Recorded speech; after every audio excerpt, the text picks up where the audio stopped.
జగన్ బాబు ఆ రోజు నల్లకాలువకు పోయేటప్పటికి 20 రోజులు 21 రోజు అయింది. ఆ రోజు అక్కడ కొన్ని లక్షల మంది మరి ఆ బిడ్డను అక్కడ చూడటం జరిగింది. ఆ బిడ్డను ఆశీర్వదించడానికి అక్కడికి రావడం జరిగింది. జగన్ బాబు ఆ రోజు అందరినీ చూసి నాన్న నన్ను ఒంటరి వాడిని చేయలేదు, నన్ను మీ అందరూ నాతో ఉన్నారు, నాకు జగమంత కుటుంబాన్ని నాకు ఇచ్చిపోయినారు నాన్న నేను అనిపిస్తా ఉంది అని చెప్పి అందరిలో ఆ రోజు చెప్పడం జరిగింది. ఆ రోజు అంటే మీ అందరిలో నాన్న ఉండి నన్ను ఓదారుస్తున్నారేమో అని కూడా నాకు అనిపిస్తా ఉంది. నన్ను మీ కుటుంబంలోకి నన్ను చేర్చుకోండి అని చెప్పి జగన్ బాబు ఆ రోజు చెప్పడం జరిగింది.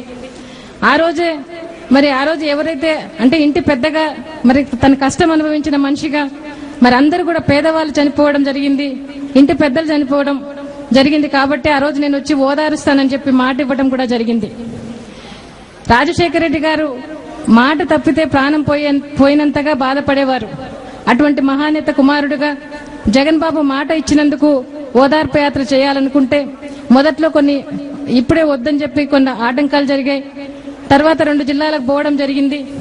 2 జిల్లాలకు పోయిన తర్వాత ఆ 2 జిల్లాల్లో కూడా ఎంతగా అభిమానించారంటే జగన్ బాబును వాళ్ళ సొంత మనవడిగా అన్నట్టుగా ఒక కొడుకుగా ఒక అన్నగా ఒక తమ్ముడిగా బిడ్డను ఆదరించి హక్కున చేర్చుకోవడం జరిగింది. ప్రజలు చూపించిన ఆదరాభిమానం ప్రేమ మరి వాళ్ళందరినీ చూసినప్పుడు మళ్లీ ఆటంకాలు అడ్డు మొదలైనాయి.